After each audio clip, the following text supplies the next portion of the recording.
कुल्टी में रेड, आसनसोल में मिला झारखंड लॉटरी का जकीरा। शिल्पांचल में फर्जी लॉटरी पर कार्रवाई को लेकर पुलिस सक्रिय हो गई है। शनिवार को कुल्टी के हसनपुरा में रेड के बाद रविवार रात को आसनसोल दक्षिण थानांतर्गत काली पहाड़ी मोड़ पर पुलिस द्वारा नाका चेकिंग के दौरान भारी मात्रा में फर्जी लॉटरी टिकट जब्त किया गया है। बताया जाता है कि एक ऑटो में फर्जी लॉटरी या झारखंड लॉटरी लदी हुई थी। नाका अभियान के दौरान पुलिस ने इस ऑटो को रोका और जांच के दौरान पाया कि ये अवैध लॉटरी आसनसोल ले जाया जा रहा है। पुलिस ने तत्काल सभी नकली लॉटरी टिकट को जब्त कर लिया और ड्राइवर से पूछताछ कर रही है। इसके पहले कल शाम कुल्टी के हसनपुरा में सरगना के घर पर भी पुलिस के द्वारा छापेमारी कर बड़ी मात्रा में नकली लॉटरी जब्त करने की खबर है। गौरतलब है कि यह फर्जी लॉटरी ठगों के ग्रुप द्वारा सफेद पोश लोगों के साथ गांठ से चलाई जा रही है, क्योंकि इसका किसी लॉटरी कंपनी से संबंध नहीं है। ये सिर्फ एक कागज का टुकड़ा है।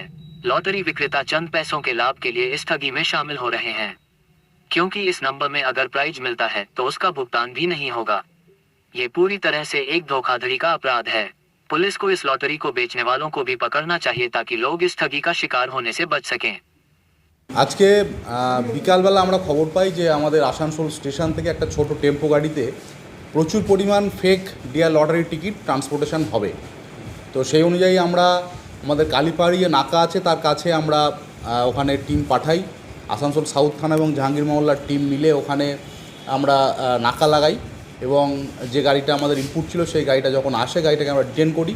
ওই গাড়ির যে ড্রাইভার এবং তার সঙ্গে আরেকজন যে ছিল তাকে আমরা জিজ্ঞাসাবাদ করি, কিন্তু তারা কিছু বলতে পারে না। গাড়িটাকে আমরা সঙ্গে সঙ্গে সার্চ করি।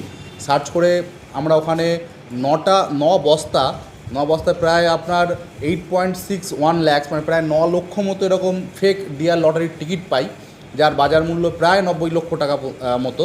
তো আমরা ওদেরকে জিজ্ঞাসাবাদ করার পরে ওরা কোনো স্যাটিসফ্যাক্টরি অ্যান্সার দিতে পারে না এবং ওরা বলে যে এটা ওরা পাণ্ডবেশ্বরের কাছে কাউকে একজনকে ডেলিভারি দিতে যাচ্ছিল। তো আমরা ওদেরকে ধরি এবং এগুলো আমরা নতুন যে আইন আছে তার প্রসিডিওর মেনে সার্চ সিজার হয়। একটা স্পেসিফিক কেস আমাদের স্টার্ট হচ্ছে, কালকে ওদেরকে পিসি নেওয়া হবে, নিয়ে বাকি ইনভেস্টিগেশন করা হবে। এটা এখনও পর্যন্ত যা খবর পেয়েছি এটা দিল্লি থেকে ট্রেনে করে এসছে। আমরা এখনও ইনভেস্টিগেশন করছি, বেরোবে আস্তে আস্তে বেরোলে আপনাদের বলা হবে। চক্র বলতে এই লটারি তো ছাপানোর একটা ব্যাপার আছে এবং দিল্লি থেকে যেহেতু শুনছি ট্রান্সপোর্ট হয়েছে এখনও পর্যন্ত যা পাওয়া গেছে, তো সেক্ষেত্রে এটা বড় গ্যাংয়ের পেছনে থাকতে পারে। আমরা আস্তে আস্তে ইনভেস্টিগেশন করে বের করব।